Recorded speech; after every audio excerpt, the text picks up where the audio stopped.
cilmi baaris lagu sameeyay abaaraha baan ee xoogan ee dalka Soomaaliya ka dhacay ee ku khasbay dad far badan oo Soomaaliyeed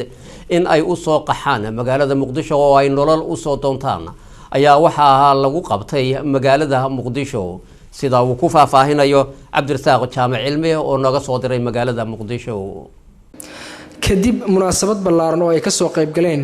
maamulka macallimiinta iyo ardada jaamacadda Indian Ocean ee magaalada Muqdisho iyo waliba marti sharaf kale ayaa waxa lagu soo bandhigay cilmi baaris laga sameeyay abaaraha dadka ku qasbay inay u soo barakacaan magaalada Muqdisho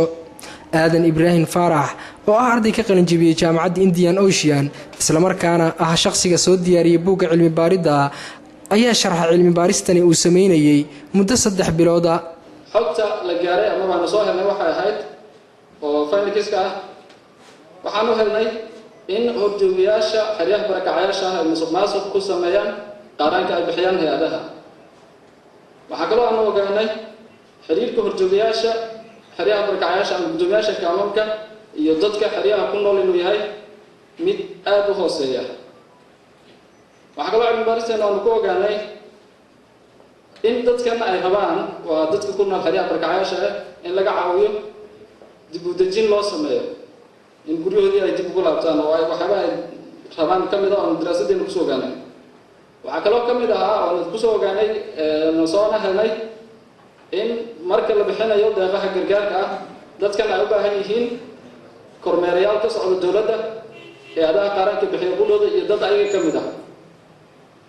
waxa kale oo daraasadan aan ku soo ogaanay intaan ku guda jirnay hal hees caan baxay oo xiriyaha barakacayaasha aad looga yaqaan kaas oo ah igu fariiso oo macnaheedu tahay in gudoomiyaha kaamka kaararkii uu ka qaado hay'adda dadkii uu qaybiyo asagoo kala ballamay markii raashinka la bixinayo in ay ku fariistaan lagu sawiro kadibna raashinku asaga la wareegayo isla markaana boqol kun oo siinayo ilaa danta ku qasbaysa ayaga inay aqbalaan waa mid ugu weyn haysata taas oo kamid ah waxaan soo ogaanay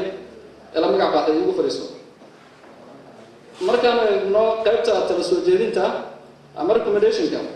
cilmi-baaristan waxay ku talinaysaa ama soo jeedinaysaa in dadka barakacayaasha ay helaan guddiyo isku dhaf ah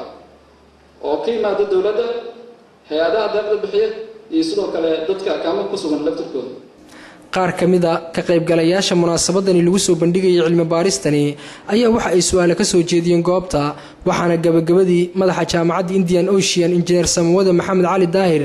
uu soo jeediyay talooyin muhiim ah wax looga qaban karo xaaladda barakacayaasha ay imika ku sugan yihiin dejinna ana dhacdo muhiim waayo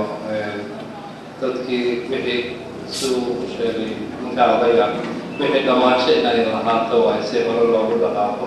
عملاء سائمين ماشي كده قاعدين ولي dadki kaamka joogaan asigana waxba qabsan karin waxna aan loo qaban karin meel dhexe uu ku jiro insha Allah ilaahay fududeeyo midda amaankana waa qaybta ugu xanuunka badan oo baahida ka badan oo ah qofkii uu meel uu nabad ku helo iyo la xisaabtan inuu dhaco qolada geedkii kalka midka ma aha ma ka balaaraya geedkii laakiin in la xisaabtan dhaco la isku xisaabtamo Cabdirasaaq Jaamac Cilmi Black Somali Channel Muqdisho